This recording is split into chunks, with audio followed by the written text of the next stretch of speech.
এসএসসিতে জিপিএ 5 পাওয়া শিক্ষার্থী রীতা আক্তারের স্বপ্ন ছিল চিকিৎসক হওয়ার। তার স্বপ্ন পূরণে এগিয়ে এসেছিলেন তার বাবা মা।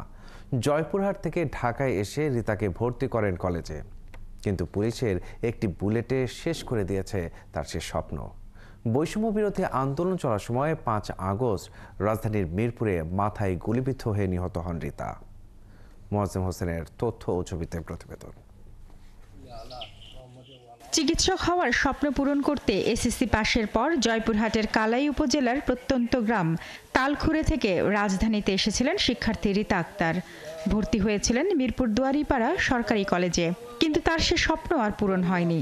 বৈষম্য বিরোধী আন্দোলন চলার সময় 5 আগস্ট সকালে মিরপুরে পুলিশের গুলিতে মাথায় গুলিবিদ্ধ হয়ে নিহত হন রীতা। রীতা নিহত হওয়ার খবর সঙ্গে সঙ্গে বাবা মা পেলেও অনেক খোঁজাখুঁজির পর রাত 10:30টার দিকে শহীদ সোহরাওয়ার্দী হাসপাতালে গিয়ে তার মৃতদেহ শনাক্ত করেন তারা। এটাই চাই সরকারের কাছে যে শহীদদের মর্যাদা ডাক দেওয়া হয়। খুব ভালো ছাত্র ছিল। বাবা রিক্সা চালায়, আর ভাই রিক্সা চালায়, আর মা বাসা বাড়ি কাম করে, আর ছোট ভাইটাও কাম কাজ করে লেখাপড়া শিখাচ্ছে, এখন লেখাপড়া শিখাচ্ছে। সে মেয়েটা এভাবে নির্মম ভাবে হলো হত্যা করা হলো। রীতাকে চিকিৎসক বানানোর স্বপ্ন দেখেছিলেন বাবা মাও। বাবা আশরাফ আলী রিক্সা চালিয়ে আর মা রিহানা বিবি বিভিন্ন বাসায় কাজ করে মেটাতেন মেয়ের পড়াশোনার খরচ। মেয়ের এমন মৃত্যুতে ভেঙে পড়েছেন তারা, চান মেয়ে হত্যার বিচার। আমি তো তারে সে আশা পূর্ণ করতে গিয়েছিলাম, আমি ভর্তি করাছিলাম, কিন্তু সে তারা তো গুলিতে মারা যাওয়ার জন্য আমি আশা পূর্ণ করতে পারিনি।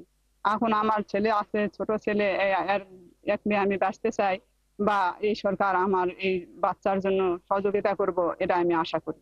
সুস্থ বিচার এবং আমার এই মেয়ে মর্যাদাটা আমি দেন শহীদের খাতার নামটা ওঠে, এটাই আমি সরকারের কাছে আবেদন জানাই। শুধু স্বজনরাই নয়, রীতার এমন মৃত্যু মেনে নিতে পারেনি তার শিক্ষকরাও। এই পাশে থেকে এই পাশে বার হয়ে গেছে গুলিটা। তো মেয়েটা আমাদের মেধাবী ছিল, সে অনেক ভালো ছাত্রী ছিল। আমরা তার জন্যে দোয়া করি আল্লাহ যেন তাকে জান্নাতবাসী করেন।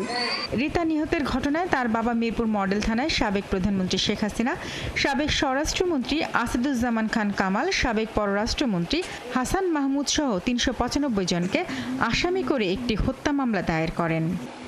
শারমিন স্বপ্না, 71।